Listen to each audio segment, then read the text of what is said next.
In a surprising move that has shaken up the Southeast Asian air power map, Indonesia has signed a major agreement worth nearly USD 10 billion with Turkish Aerospace Industries, TAI, for the procurement of 48 KAAN fifth-generation fighter jets. The deal was officially announced by Turkish President Recep Tayyip Erdogan on Wednesday, on the sidelines of the Defense Expo and Forum in Indonesia, marking one of the largest defense acquisitions ever made by Indonesia. The agreement not only strengthens bilateral relations between Indonesia and Turkey, but also marks a change in Indonesia's strategic orientation in choosing long-term defense partners, while making Turkey, along with China, two of Pakistan's best friends that are now actively exporting fifth-generation fighter jet technology. Indonesian Air Force Chief of Staff, Air Marshal Muhammad Tani Harjono, told Antara news agency that the first 6 KAAN fighter jets will be delivered in 2026. The entire delivery of the 48 units is projected to take place within the next 10 years. In his official statement on the social media platform X, formerly Twitter, President Erdogan wrote, "Under the agreement signed with the friendly and brotherly country Indonesia, 48 KAAN fighter jets will be produced in Turkey and exported to Indonesia." Furthermore, Erdogan also said that Indonesia will be involved in the production process, a strong indication that this cooperation is not only limited to purchases, but includes technology transfer and development of the national defense industry. The KAAN fighter jet is Turkey's answer to the dominance of stealth fighter jets made by the United States, F-22, F-35, and Russia, Su-57. Designed to replace Turkey's F-16 fleet, the KAAN is present as a multi-role aircraft with stealth capabilities, supercruise speed, and high maneuverability. According to the official website of Turkish Aerospace Industries, KAAN has the following specifications. Twin engines. Maximum takeoff weight, 34 tons. Maximum speed, Mach 1.8. Operational altitude, 55,000 feet.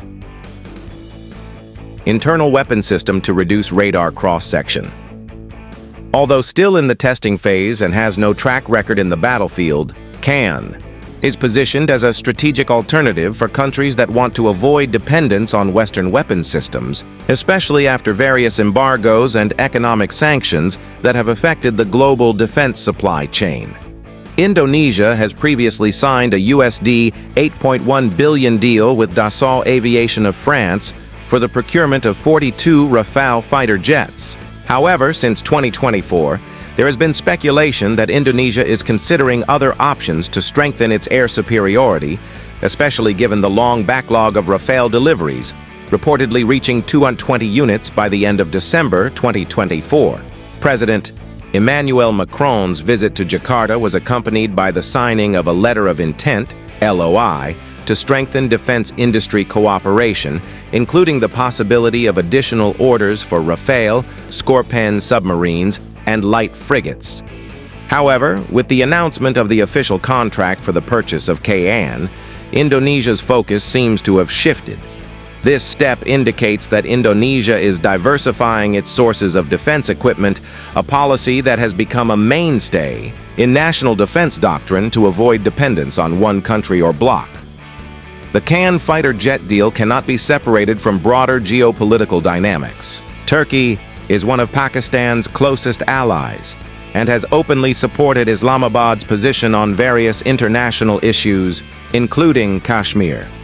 The news that Pakistan is also considering acquiring KAAN fighter jets further strengthens the suspicion that the Turkish-made jet will be a strategic replacement for the F-16 in various third-world countries, especially those that have close ties with Turkey or are under pressure from Western embargoes. As is known, when the tension between India and Pakistan was heating up in an event known as Operation Sindoor, Turkey was suspected of secretly providing support to Pakistan in the form of Bayraktar TB2 and YIJ combat drones.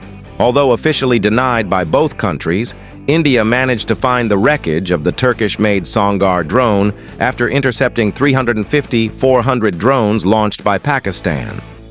In response, India revoked the operating license of the Turkish company, Celebi Airport Services, and terminated a number of business partnerships with Turkish entities on the basis of national security considerations.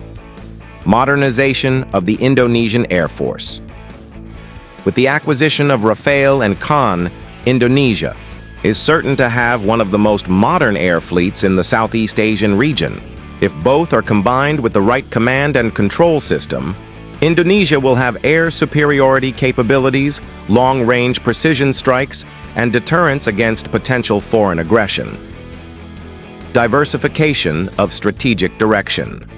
The new alliance with Turkey and, indirectly, with Pakistan and China indicates that Indonesia is opening itself up to alternative power axes other than the West.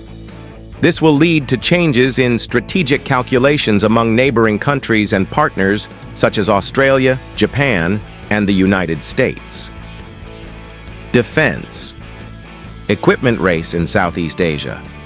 Indonesia's move will almost certainly trigger a response from countries such as Malaysia, Thailand, or even Vietnam, which may feel the need to adjust their defense capabilities to remain competitive. Technology transfer and industrial independence. Indonesia's involvement in KAAN production opens up huge opportunities for the national aerospace industry. If utilized well, Indonesia can strengthen PT Dirgantara Indonesia and grow the domestic defense ecosystem. Conclusion. Towards a new defense axis. The agreement to purchase 48 fifth-generation KAAN fighter jets between Indonesia and Turkey is not just an economic transaction but a strategic declaration. Indonesia is shaping a new direction in its foreign policy. More independent, more flexible, and more daring to take positions that are not always in line with the West. With Turkey and China now, the two main exporters of fifth-generation fighter jet technology to Pakistan's friendly countries, the global geopolitical and defense map will shift. Indonesia, as a rising regional power, is positioning itself at the center of this new axis of power, and perhaps one day will become a decisive force between East and West.